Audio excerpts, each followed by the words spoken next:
Hi, Monday Night Mystery here. Today I am going to explain a Hong Kong Chinese culinary drama film called Cook Up a Storm. Spoilers ahead. Watch out and take care.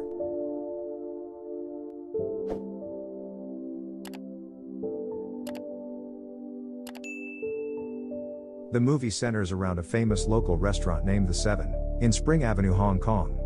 The talented chef of the restaurant, Sky Ko, specializes in Southern-style cuisine. A TV host features the 30-year-old restaurant and its chef on a culinary program. Sky shows his talent on national television, even though he is already popular as the best chef in all of Spring Avenue.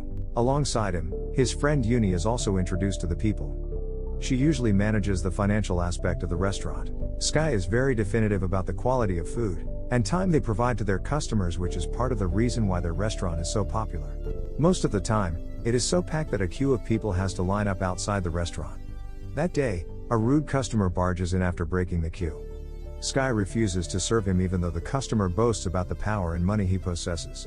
Before leaving, the man laughs at their small restaurant and discloses that his boss has invited a world-class chef to open a 3-star restaurant opposite theirs. The thought scares Uni, but she dismisses it as a bluff. Meanwhile, in France, the crowned king and queen are welcoming their newborn son. They hold a massive ball to celebrate the birth and invite a world-class chef to cook for the guests. We are introduced to the said chef, Paul On. He is a Michelin-starred Korean chef trained in France. Paul has a special way of cooking that doesn't see boundaries in one particular style. He loves to mix cuisines from different countries and hence create innovative dishes. For the chef's special, he presents the queen with a dessert that looks like a red egg, but is filled with mango puree and coconuts. The dish is inspired by the tradition that symbolizes red eggs as a blessing to the newborn. The delicious dish and the meaning behind it touch the royals' hearts, and they applaud Paul's brilliant work. After the successful ball, he and his assistant Mayo return to the restaurant that they currently work in.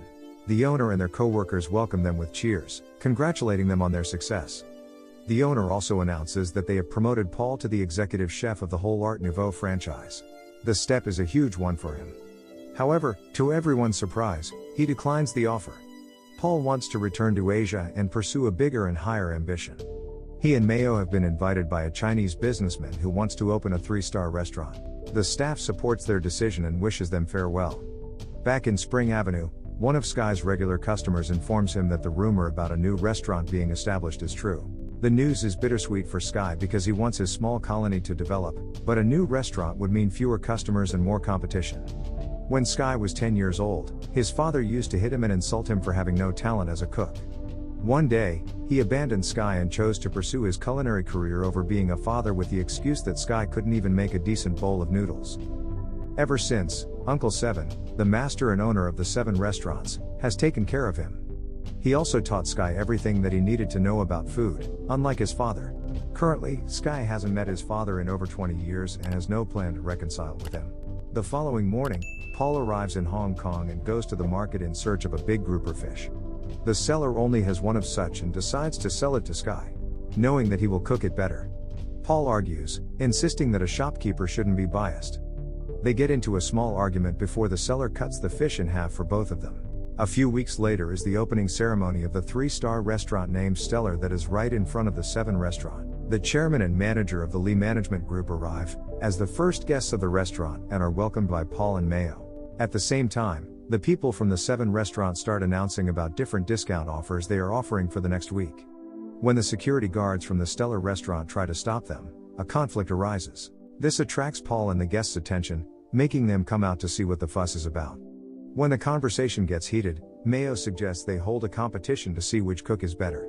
Sky and Paul recognize each other from the market and accept the challenge. They decide to indulge in a fish cutting competition. Paul goes first and skillfully picks all the ribs of a fish in no time. Following that, Sky takes the same fish and cuts it into even pieces in under a minute. The crowd claps for him and even Paul is impressed. The chairman of the Lee Group has to announce the results in an unbiased way. He claims that the true results will only be announced in the International Chef Challenge competition that both chefs have taken part in. He also announces that he is planning to take over the entire Spring Avenue colony to remove all the buildings and modernize it. If Sky wins in the competition, the chairman is willing to withdraw his plan to preserve the heritage of the colony. However, if Paul wins, he will go through with the plan. With the future of the entire colony in his hands, Sky feels pressured. Still, he is determined to do his best. For the next few days, the number of customers at the 7 restaurant decreases. Uni is worried that might soon go out of business, but Sky assures her that is not possible. He gives her an example of escargots and field snails, claiming that there will always be people who like one more than the other. They do not have to change their food to be better than the stellar restaurant, because there will always be customers who like one better. The following day, Sky is met with disappointment when he goes to the market and finds out the stellar restaurant has bought all the good fish. The day is frustrating for the workers in the 7 restaurant until they find out that Sky has been selected for the culinary competition. He will soon go against Paul to be selected for the semifinals. But then, it is also announced that the victor will have to go against the 2-time winner of the competition, Mountain Co. Sky is shocked to see that his father has achieved the success he wanted to. He is now even more determined to reach the finals and compete against him. That night, Uncle 7 returns home from his trip and calls Sky to a pub. Excited to meet him after long, Sky runs to the location but finds his father with Uncle 7. Mountain bluntly says that he still doesn't believe in Sky and doesn't regret leaving him for his career. The words are the most hurtful thing Sky has ever heard, but he hides his pain with anger. He promises to win the competition and prove that being a good cook doesn't require being a bad person like Mountain is. On the day of the culinary duel, the contestants get 90 minutes to cook a dish of their choice and present it. Sky makes a traditional salt-baked duck while Paul makes a foie gras sorbet. The entire 90 minutes are intense as both cooks show great expertise while cooking their respective dishes. Sky cuts the duck's inside with little to no effort and pulls it out efficiently, making the audience gasp. In the end, he bakes the duck in salt and breaks the additional layer to reveal a well-cooked duck with vegetable stuffings. The judges try it and seem to be more impressed by Sky's duck than Paul's sorbet. When it is time to vote, Paul receives 3 9s and a whopping 10 out of 10, scoring a total of 37 points. Right after, Sky receives 2 10s from the first 2 judges. The third one gives him 9, but the last judge only gives him an 8. Because both chefs tied in points, the head judge makes the executive decision to make Paul the winner because his dish presentation was superior to Sky's bland plating. Although Paul's victory should have solidified his abilities as a cook, things do not go as expected. While celebrating their victory, the manager informs Paul that he wants to replace him with Mayo to compete in the finals. According to him, a woman is far more appealing in the media than a man. When Paul tries to defend his position as head chef, Mayo exposes that he has difficulty tasting certain flavors like saltiness. For the past few months, he has been using a notebook containing all his recipes to cook and can do nothing on his own. Mayo also discloses that she never wanted to be with friend Paul and only sided with him to surpass him as a chef. Betrayed and hurt, Paul storms out of the restaurant to never look back. That night, Sky bumps into a drunk Paul in front of an event stadium. They forget about their rivalry for a few minutes and share their past and troubles. Paul reveals that his father was a great chef and his dying wish was for Paul to be like him. Sky also tells him about his and Mountain's relationship. After the conversation, they find mutual respect for each other. They also throw bottles of alcohol at Mountain's picture on a billboard while cursing at him in Korean. Paul doesn't want to give up on the competition yet. Since he cannot take part as a representative of the stellar restaurant, he decides to participate as an individual chef after debunking the rule book. He even asks Sky to join him for the semi-finals. At the same time, the manager of Stellar is at the 7 restaurant urging Uncle 7 to sign away his restaurant to the Lee Group. Right then, Paul and Sky appear and announce their partnership. Paul also reminds the manager that as the winner of the competition, he is eligible to compete at the championship. For the next few weeks, Sky and Paul work and train together. They try each other's style of cooking and reach a common ground of modernization of traditional cuisine. The semi-final of the culinary competition takes place at the Studio City Casino in Macau. The one to win the round will have to face the current god of cookery, Mountain Co. The competition starts and Sky and Paul use both their culinary strengths to compete against 4 other great chefs from different parts of the world. Somehow, the Lee Group has also made Mayo take part in the competition. She cooks extra carefully to prove that she is better than Paul. She makes an oyster dish with frozen foam that the judges compliment initially, but on being served, they seem to find it mediocre. Meanwhile, Paul and Sky create a deconstructed mapo tofu. Sky's sense of taste helps determine the flavor of the ingredients while Paul's understanding of the culinary artistry helps with the techniques and processes used. Together, they create a traditional dish with a modern design. The judges compliment the dish in detail, thoroughly impressed by it. In the end, they win the competition and reach the finale. As everyone cheers, Paul looks at Mayo who stands with her head low, ashamed that she betrayed him and couldn't prove herself.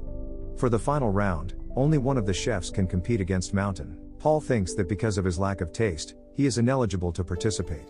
He also knows that Sky's desire to beat Mountain is a very personal one, hence he suggests Sky face Mountain in the finals. The following day, Sky stands face to face with his father. The competition asks them to cook anything they want in an hour. The father and son do not share words before the competition starts. Mountain immediately begins to cook, but Sky is distracted by his thoughts. He remembers how Mountain abandoned him and how much the people in the neighborhood mean to him. The thoughts overwhelm Sky and he can hardly focus. To get him to come back to his senses, Mountain splashes water at his son's face. The action brings Sky back and he immediately starts making dough. By the end of the hour, Mountain makes an aesthetic sugar display of molten lava with a flower on top. In contrast, Sky's dish is a bit more simple but personal. He makes noodles, like the noodles that Mountain made years ago before abandoning his son. The judges try Mountain's dish and are impressed by it. However, Sky never hands his dish to them. Instead, he gives the bowl of noodles to Mountain. Mountain eats it and is moved as he remembers what the noodles represent. At last, he has no choice but to acknowledge his son's brilliance in culinary art. The winner of the competition is unclear because the judges never got to taste the food. In the following scene, we see a crowd is gathered outside the 7 restaurant to celebrate the Chinese New Year. They enjoy a meal cooked by Sky and Paul together as a family. This is the story of the movie Cook Up a Storm. If you like this video, please subscribe for more videos like this, turn on the notification, and leave a like to help the channel's algorithm. And wait for the next Monday Night Mystery. And thank you.